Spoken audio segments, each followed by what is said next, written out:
Here's a tip on waxing thread. So this morning I'm sewing back into one of my sketchbook pages.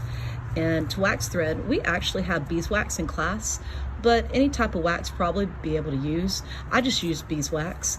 And so how you do this is you put the thread between your thumb and the piece of beeswax and you pull it. It is not the pressure that waxes the thread, it's the friction between the thread and the beeswax that melts it. And so how does it feel? Well, it makes it a little bit more sticky. It makes it want to stick to the paper, and it doesn't pull out as easily. I can't talk. It won't be as fluffy as it normally is. So if you want fluffy, don't wax it. But if you want one that'll stick to the paper really well, that's what you do. Super easy. Wax used in this video actually came from a beeswax bar.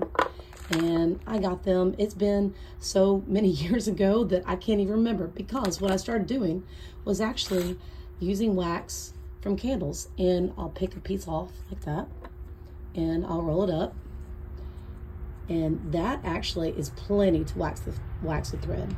So in a pinch, I've also used actual candle wax, and you do the same thing. And then I have a friend that has bees, and she gave me wax as well. So I got plenty of wax, and it just lasts a long time, which is really great.